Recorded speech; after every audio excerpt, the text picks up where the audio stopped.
Welcome to Andhraprabha. Nita Ambani పరిచయం అక్కర్లేని పేరు. ముఖేష్ అంబానీ భార్యగా మాత్రమే కాదు, ఆమె ఓ డాన్సర్, ప్రముఖ మహిళా వ్యాపారవేత్త, ఐపీఎల్ టీం యజమాని, వితరణశీలిగా అందరికీ తెలుసు. అయితే ఆమె గురించి ఎవరికీ తెలియని విషయం ఒకటి ఉంది. అదేంటో తెలుసుకోవాలంటే ఈ స్టోరీ చూడాల్సిందే.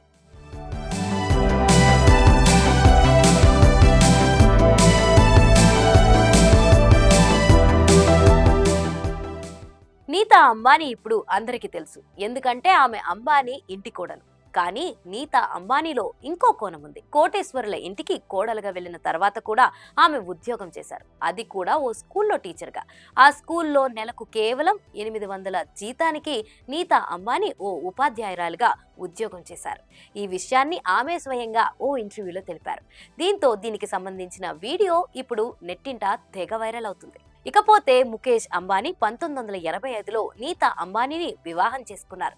తర్వాత వీరికి 3 పిల్లలు ఆకాష్ అంబానీ, ఇషా అంబానీ, అనంత్ అంబానీ జన్మించారు.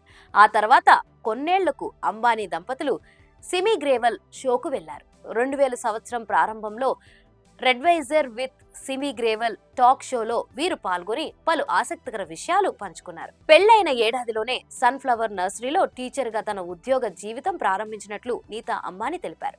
నెలకు తనకు 800 జీతం మాత్రమే ఉండేదని, ఆ సమయంలో ఎందరో తనను చూసి నవ్వుకున్నారని చెప్పారు. అయితే అన్నిటినీ స్వీకరించానని, ఉపాధ్యాయురాలుగా ఆ ఉద్యోగమే తనకు సంతృప్తి ఇచ్చిందని చెప్పుకొచ్చారు. ఇక ఈ ఇంటర్వ్యూ సందర్భంగా ముఖేష్ అంబానీ నీతాపై సరదాగా జోకులు వేశారు. నీతా అంబానీ శాలరీ మొత్తం తనదేనని, తమ డిన్నర్లకు ఆమె చెల్లించేదంటూ నవ్వుతూ చెప్పారు. ఇటీవల ఈ టాక్ షో వీడియో ఇన్స్టాలో రాగా తెగ వైరల్ అవుతుంది. నీతా అంబానీ ఆ తర్వాత ఎక్కువ కాలం టీచర్ గా చేయలేకపోయారు, కానీ చదువుపై మక్కువ మాత్రం చావలేదు. అందుకే ఆమె ఎన్నో స్కూళ్లను స్థాపించారు.